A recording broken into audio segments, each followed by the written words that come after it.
I want to look at this epignosis, and I'm going to suggest that epignosis is probably, this knowing is a prerequisite for prudent action, for phronesis, prudent, shrewd action. Why do I say shrewd? We're going to look at why I say shrewd. We looked at Ephesians 1 through 6, and I'm not going to spend a lot of time on that now. And I also like to look at the through line of Ephesians is about walking, about doing. But we pointed out that word wisdom and prudence there.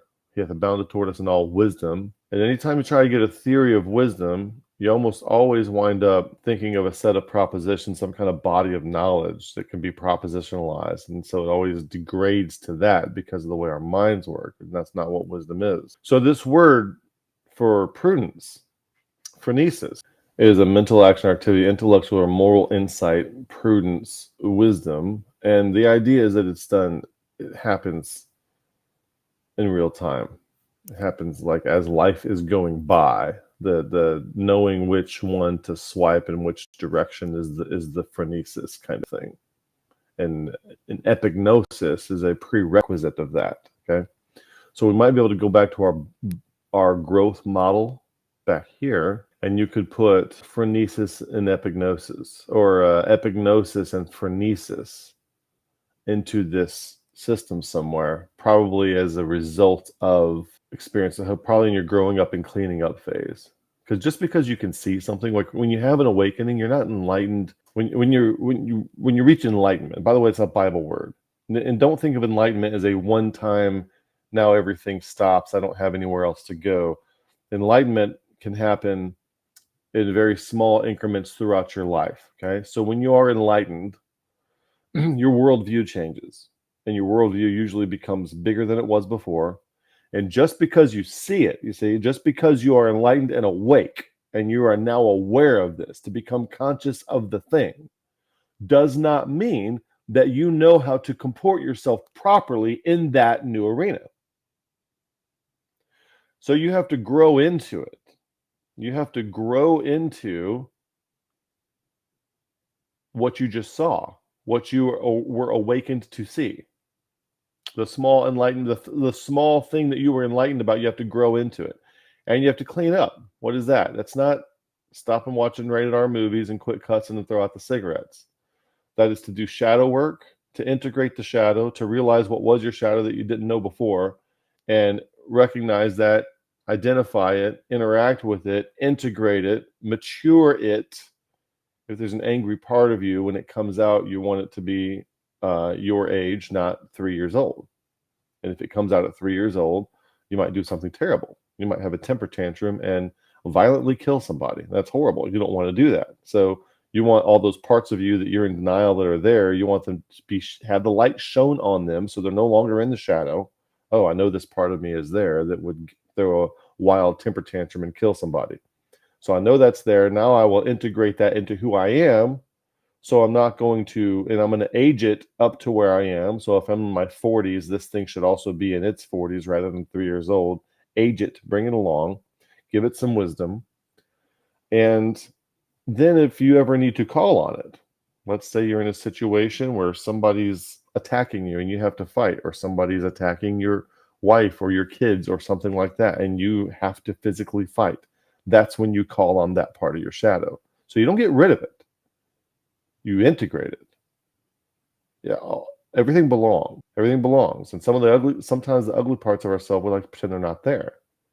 You have to recognize they're there, and then they all get to ride on the bus with you. I'm not talking about different personalities or anything like that, although they could morph into that. And then you can finally show up. And showing up is finally out. Now I can act in a way that is commensurate with what I saw back when I woke up. Okay. So if you have a waking up cycle, if you become enlightened about something more than you were before, it might take you 2 to 3 to 5 years to grow and clean up. And cleaning up is also getting rid of your egoic attachments, by the way, to the point where, and then you can increase your capacity where you can actually show up at that level. You can interact at that level with that deep ontological depth perception, and then you can expertly move it around with an optimal grip on it. So that model, the point we were making is that this epignosis is probably a prerequisite for phronesis, for prudence, shrewdness. This word shows up here. Phronesis shows up as phronimos here. And this is kind of important. Now, notice on my other slide, I show you the ESV. Why am I showing you this? In the King James, it says, see the word phronimos, phronesis, it could be translated as wisdom and wise. He had done wisely, for the children of this world are in their generation wiser than the children of light. Wisely and wiser. In the ESV, this shows up as a shrewdness. Manager for his shrewdness, who are more shrewd. So it could be interesting to look up the definitions of prudence and shrewd and start to get kind of an idea of what phronesis is. Phronesis, kind of wisdom. In Luke chapter 16, since this is an example of phronesis, Jesus is telling a parable here, and it has some of the most difficult to interpret or understand passages because of our paradigms, not because it's difficult to understand.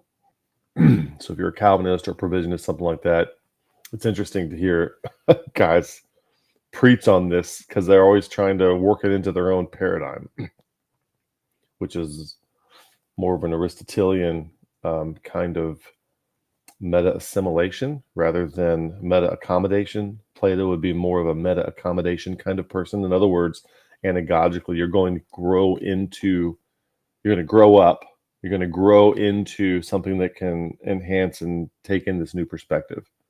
Whereas assimilation is, I'm just going to take it into where I am. It's probably a good second to click on that a little bit, because with assimilation, people take the way they already understand the world and they incorporate the novel thing into what they already understand, which, if that pre-existing understanding is inadequate or insufficient, now you have just swept a novel experience into an inadequate and insufficient model. I'll give you an example. Let's say we're talking about UFOs. We don't know what UFOs are. Are they aliens? Who knows what they are? Well, an independent Baptist or a charismatic, something like that, might be very tempted to be like, well, they're aliens or they're demons. These are demons. And why would they say a thing like this? Because I already have a paradigm for demons. I already have some kind of a demonology working in my head. I think I know where demons come from.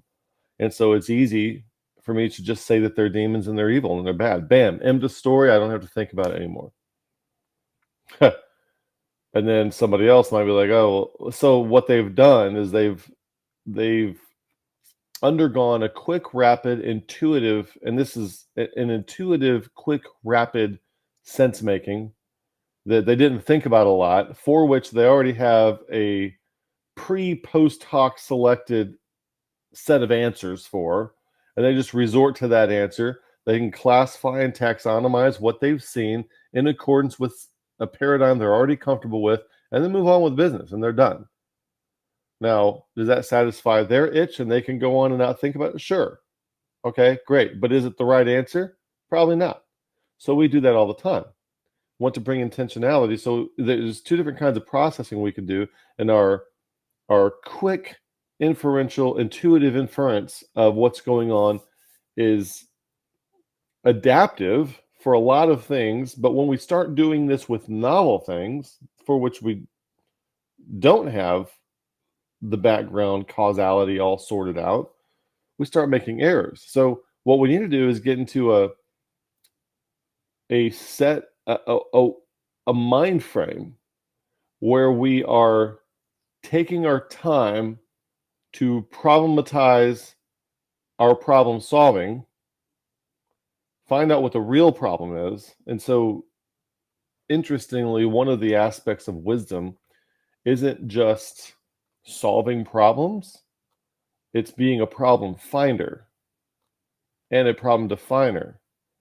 One thing you find out, we learn this in military decision-making process, is that knowing what the problem, like clearly defining the problem, is a lot harder than people realize. And oftentimes we develop these grand schemes and solutions to address things that aren't really the problem. So a good movie that illustrates this is the movie Moneyball. They thought their problem was that they didn't have any big name players. But that wasn't the problem at all. The problem was that they need to get somebody on base. So instead of looking to pay a lot of money to get a big name player on your team, they're like, well, can we pay less money and get somebody who can get on? Because we're trying to win games here. So how do we get on base? We need people who can get on base. So let's use less money. Instead of hiring one really good A-lister, let's hire 5 people who can get on base for the same money, because we're trying to win games. That kind of thing. You can go watch that movie as an idea of what it's like to learn how to define the problem. So one of the characteristics of wisdom is to know how to find problems, be a problem finder, and then know how to describe and define them. Find them, then define them. It's actually kind of hard to do. So it's frustrating, like when on this channel, because we're in explore mode, we're constantly showing things in a new and novel way, especially if you're new to the channel. Like when people are coming last week to watch the Steve Lawson videos, you get people who aren't used to this channel who don't know what we're talking about. So when we put provisionism and Calvinism in the same bucket in the pig pen, they start flipping out, and then they go immediately to their intuitive inference, and oh, what are your beliefs? What are your beliefs? That kind of thing. And that they don't stop and think and go to a more intentional set of problem solving skills, which is slower. But the idea is this. Yeah, it's slower, but if you make it a way of life to do it all the time, have beginner's mind and always go to the more intentional way of addressing things, then you wind up becoming more fluent at it and better at it and more rapid at doing it. And so it can become just as fast. And you start to develop a new set of intuitions, which is better suited for reality than your previous one.